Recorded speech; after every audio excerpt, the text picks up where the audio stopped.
Falcons are picking. Falcons are picking. With the eighth pick in the 2022 NFL Draft, the Atlanta Falcons select Jalen Gamora, undersized defensive lineman, Bishop Sycamore High School.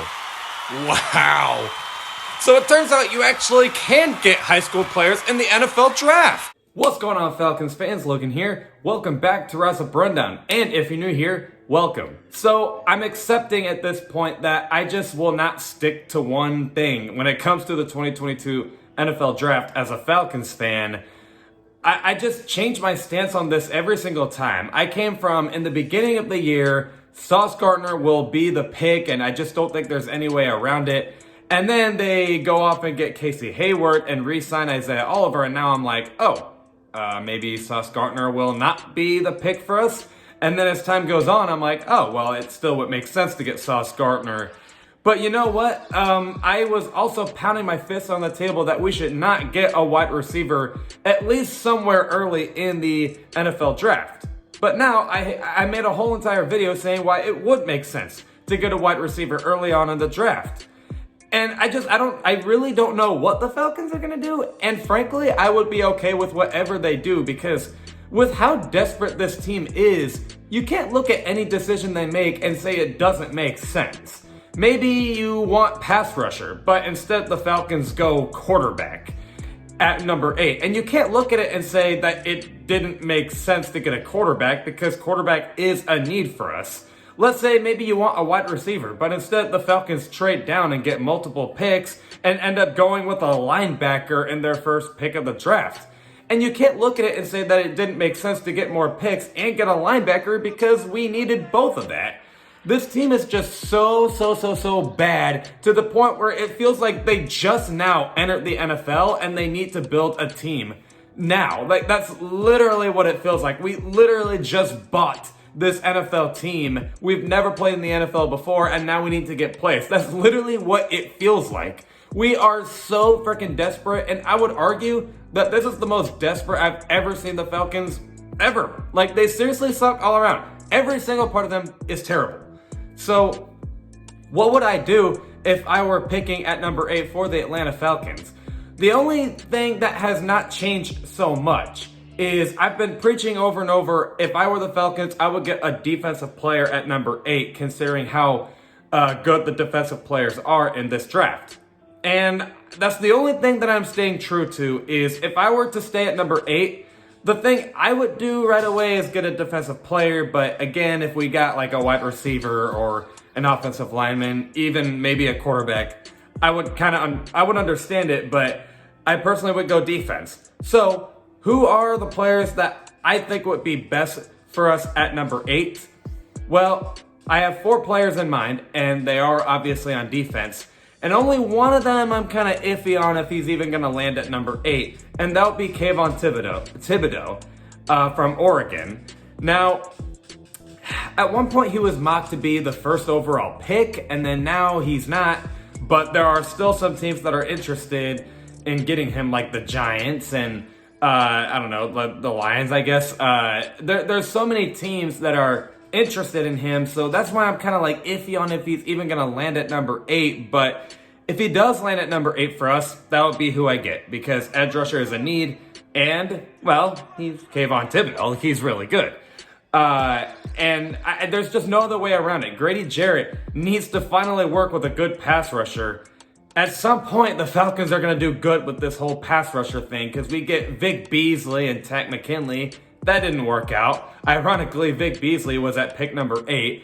And then, even in free agency, Dante Fowler did not work out. Dontari Poe, he wasn't bad, but he wasn't like the best pass rusher for us ever. So at some point, we're going to get a good pass rusher. And I really do feel that Kayvon Thibodeaux could be a really good pass rusher for the Falcons. But if he does not land at number 8, there's another player that I'm looking at called, Jermaine Johnson from FSU.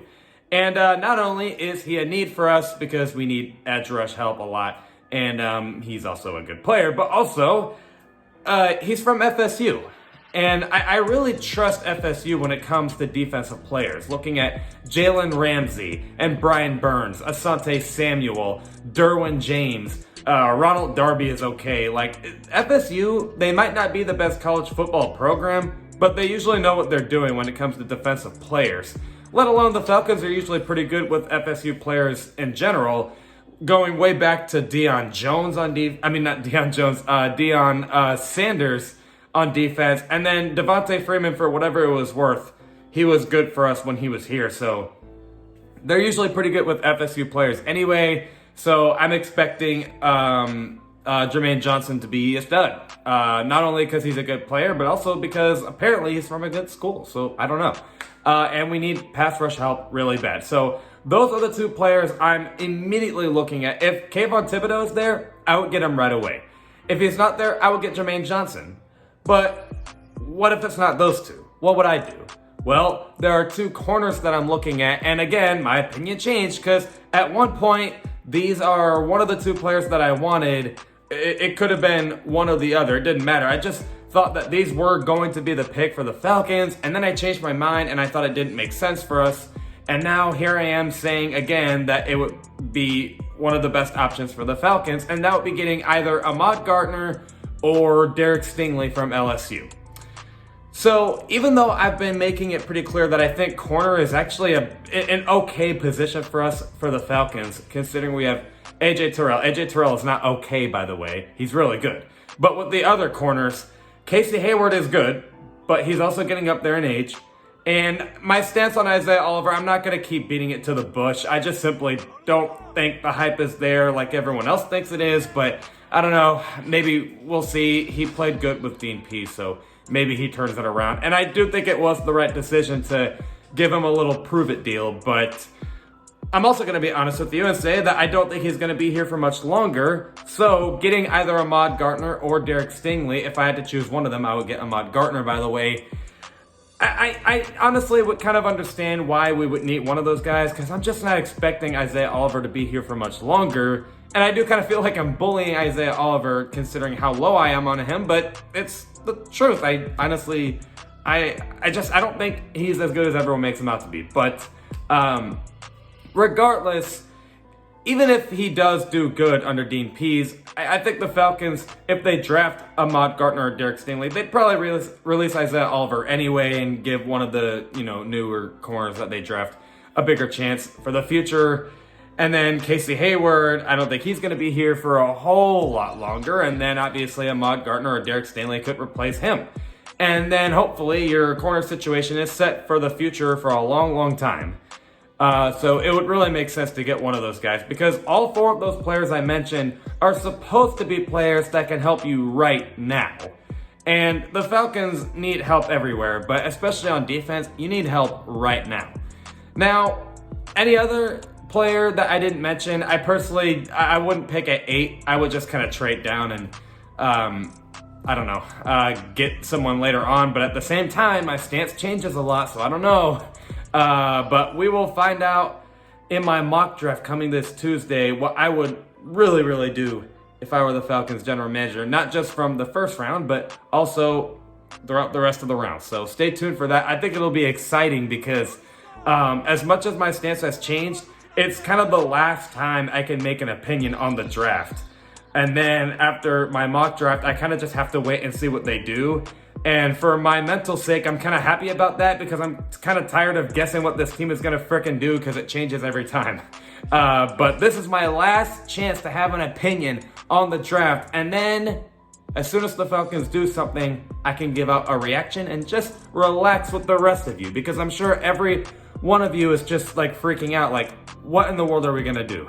So stay tuned for that. And I hope you all have an amazing, amazing, amazing weekend, an amazing day, because draft season is coming up and I know all of us are excited. So stay tuned for whatever the Falcons do. Stay safe, and as always, rise up.